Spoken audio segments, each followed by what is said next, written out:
Responsibility. Social ரெஸ்பான்சிபிலிட்டிஸ்னால் என்னது?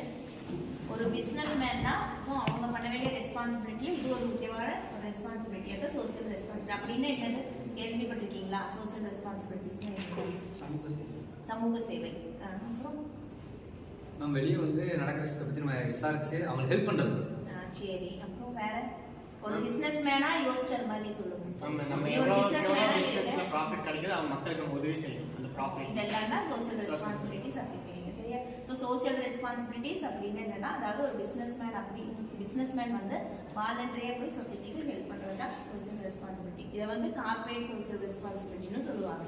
சரியா? So இது என்ன பண்ணுவாங்கன்னா, பிஸ்னஸ்மேன் வந்து மோஸ்ட்லி வந்து அவங்களுக்கு கிடைக்கிற ப்ராஃபிட்லேருந்து ஒரு 2% இல்லைன்னா 5% வந்து சோஷியல் ரெஸ்பான்சிபிலிட்டிஸ்களே ஒதுக்கி வச்சுருவாங்க. சரியா? ஸோ அந்த அமௌண்ட்டை வந்து என்ன பண்ணுவாங்க, இல்லை அவங்களோட இதை பொறுத்து பர்சன்டேஜ் ஆஃப் இது வந்து ஜாஸ்தியாகும். சரி, அந்த சோஷியல் ரெஸ்பான்சிபிலிட்டிஸ்க்கு செலவு பண்ணுற அமௌண்ட் இவ்வளோ பர்சன்டேஜ் தான் இல்லை. சரியா? ஸோ அவன் வந்து ஒரு பர்டிகுலர் பர்சன்டேஜ் அமௌண்ட்டை வந்து சொசைட்டிக்குன்னு ஒதுக்கி வச்சிருவோம். சரியா?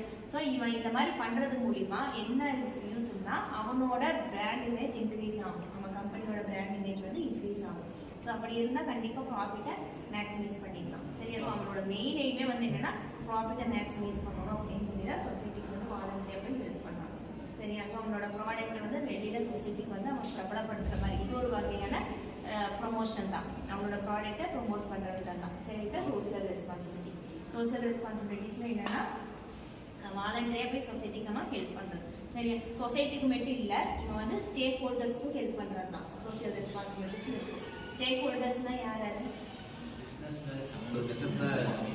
பிஸ்னஸ் ஆக்டிவிட்டீஸில் இன்வால்வ் ஆகிற பர்சன் எல்லாருமே ஸ்டேக் ஹோல்டர் அப்படின்னு சொல்லுவாங்க. யார் யாரெல்லாம் அதில் இன்வால்வ் ஆகுறாங்க? Employee. Very good. Managers, employer, employees, அதே மாதிரி சொசைட்டி, கஸ்டமர்ஸ். சரியா? Banking institutions. சரியா? ஸோ இவங்க எல்லாருமே வந்து ஷேர் ஹோல்டர்ஸ். ஸோ இவங்க எல்லாருமே வந்து ஸ்டேக் ஹோல்டரில் தான் வரணும். சரி, ஸோ இவங்களுக்கு பண்ண வேண்டிய ரெஸ்பான்சிபிலிட்டிஸ் இப்போ பார்ப்போம். சரி, அதில் ஃபர்ஸ்ட் ஒன் வந்து எம்ப்ளாயி. ஸோ எம்ப்ளாயிக்கு ஒரு பிஸ்னஸ் மேனாக பண்ண வேண்டிய ரெஸ்பான்சிபிலிட்டிஸ் என்னது? ஆமாம், அவங்க கம்பெனி வந்து எம்ப்ளாயிக்கு ஒரு பிஸ்னஸ் மேன் பண்ண வேண்டிய ரெஸ்பான்சிபிலிட்டி கரெக்டான டைம் உங்களுக்கு சேலரி கொடுக்கணும். Very good. கரெக்டான டைமுக்கு சேலரி கொடுக்கணும். அதே மாதிரி ஈக்குவல் வேஜஸ் ப்ரொவைட் பண்ணணும். அவனோட குவாலிஃபிகேஷன்ஸ் எக்ஸ்பீரியன்ஸை பேஸ் பண்ணி அவனுக்கு வேஜஸ் ஃபிக்ஸ் பண்ணி அதுக்கு தகுந்த மாதிரி அவனுக்கு வேஜஸ் கொடுக்கணும். அதே மாதிரி எல்லா எம்ப்ளாயிஸும் ஈக்குவலாக ட்ரீட் பண்ணணும். ஸோ அவனுக்கு ப்ரொவைட் பண்ண வேண்டிய வெல்ஃபேர் ஃபெசிலிட்டிஸ் எல்லாமே கரெக்டாக ப்ரொவைட் பண்ணணும். இது எல்லாமே எம்ப்ளாயிக்கு பண்ண வேண்டிய ரெஸ்பான்சிபிலிட்டி. சரியா? அதே மாதிரி என்விரான்மெண்ட்டுக்கு பண்ண வேண்டிய ரெஸ்பான்சிபிலிட்டிஸ்னால் என்விரான்மெண்ட் அஃபெக்ட் பண்ணாத மாதிரி பிஸ்னஸை நம்ம ரன் பண்ணணும். சரியா? என்விரான்மெண்ட்டை பொல்யூட் பண்ணாத மாதிரி. சரியா? ஸோ இந்த மாதிரி நம்ம பிஸ்னஸை ஸ்டார்ட் பண்ணணும். அதே மாதிரி கவர்மெண்ட்டுக்கு பண்ண வேண்டிய ரெஸ்பான்சிபிலிட்டிஸ் டேக்ஸ் ஒழுங்காக பே பண்ணணும். சரி, அதே மாதிரி என்னென்ன கவர்மெண்ட் வந்து ரூல்ஸ் அண்ட் ரெகுலேஷன்ஸ் என்னென்ன போடுறாங்க, ஒரு ஆர்கனைசேஷனாக இப்படி இருக்கணும், இந்த ஃபெசிலிட்டிஸ் எல்லாம் இருக்கணும், 500 எம்ப்ளாயிஸ்னால் இந்த ஃபெசிலிட்டிஸ் இருக்கணும், 1000 எம்ப்ளாயிஸ்னால் இப்போ ஃபெசிலிட்டிஸ் இருக்கணும், இந்த ரூல்ஸ் அண்ட் ரெகுலேஷன்ஸ் எல்லாம் ஃபாலோ பண்ணணும்னு ஒரு செட் ஆஃப் கைட்லைன்ஸே கொடுத்துருப்பாங்க. ஸோ அதை வந்து ப்ராப்பராக ஃபாலோ பண்ணணும்.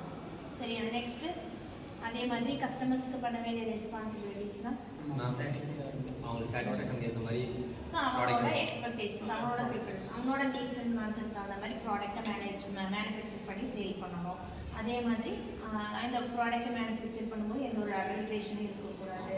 அதே மாதிரி ப்ராடக்டோட ப்ரைஸை ரீசனபிள் ப்ரைஸை ஃபிக்ஸ் பண்ணி ப்ராடக்டை சேல் பண்ணணும். சரியா? குவாலிட்டியான குட்ஸை மேனுஃபேக்சர் பண்ணி சேல் பண்ணணும். சரி, இதெல்லாமே வந்து கஸ்டமருக்கு பண்ண வேண்டிய ரெஸ்பான்சிபிலிட்டி. அதே மாதிரி ஆஃப்டர் சேல்ஸ்க்கு அப்புறமும் வந்து ப்ராப்பராக அவனுக்கு ரெஸ்பான்ஸ் பண்ணணும்.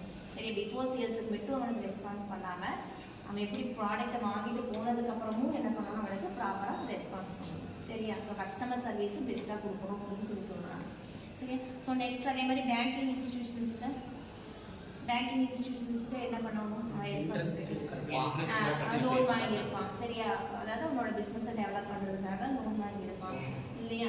ஸோ அதுக்காக வந்து கரெக்டாக பேங்கிங் இன்ஸ்டிடியூஷன்ஸ்க்கு இன்ட்ரெஸ்ட் எல்லாம் பே பண்ணணும். சரி, அதே மாதிரி என்னென்ன ப்ரூஃப் எல்லாம் சப்மிட் பண்ணணுமோ அந்த டாக்குமெண்ட் எல்லாமே வந்து ப்ராப்பராக சப்மிட் பண்ணணும்.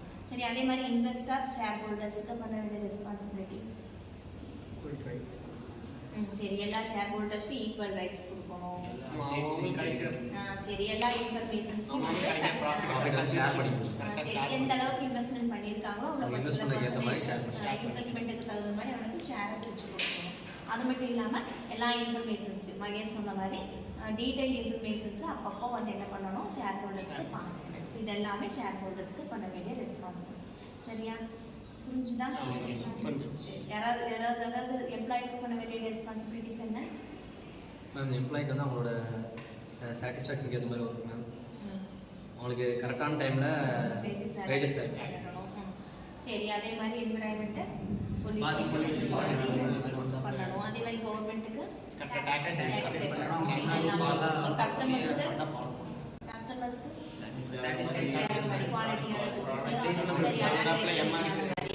சரி, அதே மாதிரி இன்வெஸ்டர்ஸ்க்கு அவங்க ஷேர் தகுந்தாப்புல பிரித்து அவங்களோட ப்ராஃபிட் டிவிடெண்ட்ஸை ப்ரொவைட் பண்ணணும். சரி, இதெல்லாம் தான் ஒரு பிஸ்னஸ் மேனோட ரெஸ்பான்சிபிலிட்டி. Okay. சரி.